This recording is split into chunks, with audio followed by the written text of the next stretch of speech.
بچوں میں mobile phone کا استعمال بڑھنے لگا ہے۔ تعلیمی نقصان کے ساتھ ساتھ مار دھاڑ والے گیمز کھیلنے سے بچوں میں اشتعال بھی بڑھنے لگا ہے۔ موبائل فون کے بچوں پر اور کیا نقصانات ہیں، اسی سارے معاملے پر بات کرنے کے لیے ہمارے ساتھ موجود ہیں ماہر نفسیات مائدہ اشرف۔ مائدہ اشرف صاحبہ، کہیے گا کہ بچوں میں گیمز کھیلنے کا رجحان بہت زیادہ بڑھتا جا رہا ہے۔ پیرنٹس کس طرح سے بچوں کو دوسری گیمز کی طرف لا سکتے ہیں، کیا طریقہ کار اپنانا چاہیے؟ دیکھیں، بچوں میں بیلنس لائف ہونا سب سے پہلے ضروری ہے۔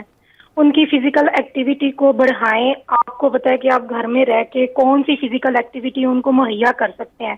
اس کے لیے سب سے پہلے تو والدین کو وقت نکالنا پڑے گا اپنی مصروفیات میں سے، اور ان کے ساتھ مل کے بیٹھ کے تو فزیکل ایکٹیویٹیز والی گیم، جیسے جس میں ایکسرسائز بھی ہو سکتی ہے، یوگا بھی ہو سکتی ہے، آپ کے ادر جو پلینگ گیمز ہوتی ہیں جس میں لوڈو، کیرم اور بہت سی گیمز ہو سکتی ہیں۔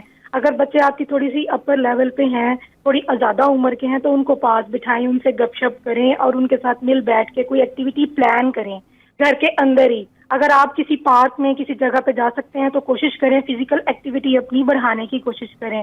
سیکنڈلی یہ کہ موبائل ڈیوائسز اور گیمز اپنی موجودگی میں اپنے بچوں کو مہیا کریں، کیونکہ سب سے پہلے تو یہ ہے کہ اگر آپ اپنے بچوں کو موبائل گیمز دیتے ہیں تو اس میں کوئی شک نہیں ہے کہ بچے آپ کے اس خطرے سے بھی لاحق ہو سکتے ہیں کہ وہ اس پہ موبائل میں انٹرنیٹ پہ کچھ بھی دیکھ سکتے ہیں، جیسے وائلنس گیم ہے جن سے ان کا غصہ اور بھی شدید بڑھتا ہے، ان کے اندر برداشت کرنے کی صلاحیت کم ہو جاتی ہے، سوچنے سمجھ کی صلاحیت کم ہو جاتی ہے، کیونکہ جو گیمز ہوتی ہیں وہ لیولز کو اچیو کرنے کی ان کے اندر سوچ پیدا کرتی ہیں، تو ان کا فوکس جو کنسنٹریشن ہے وہ بھی ڈسٹرب ہو جاتا ہے۔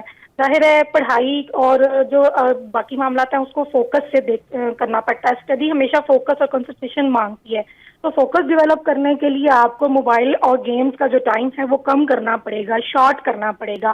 ان کا سارا فوکس اگر گیمز پہ ہوگا تو پھر بچے پڑھائی میں دل سے نہیں پڑھتے، تو تعلیمی نقصان تو پھر ہو رہا ہے۔ اگر آپ کے 10 گھنٹے موبائل گیمز میں خرچ ہو رہے ہیں یا پھر آپ کی اسکرین ٹائم اتنی زیادہ ہے تو آپ کی فزیکل ایکٹیویٹی بھی زیرو ہو گئی ہے، موڈ سوئنگز اتنے زیادہ آ رہے ہیں، جی، تو ان کو بہتری لانے کے لیے یہی ہے کہ والدین خود مانیٹر کریں، ان کا سلیپ سائیکل ایڈجسٹ کریں، ان کی نیند کی ٹائمنگ سیٹ کریں، خود ان کے ساتھ ایسوسیٹ کریں، ان کے ساتھ فرینڈشپ رکھیں، ان کے ساتھ مل جل کے ایک دوستانہ ماحول میں ایک اچھا گھر ٹھیک کا ہے، ماحول یعنی بنائیں۔ بچوں کو ان پر تشدد گیم سے دور کرنے کے لیے پیرنٹس کا بہت بڑا کردار ہے۔ ماہر نفسیات مائدہ اشرف 92 نیوز کو اپنا وقت دے رہی تھی، آپ کا بہت شکریہ۔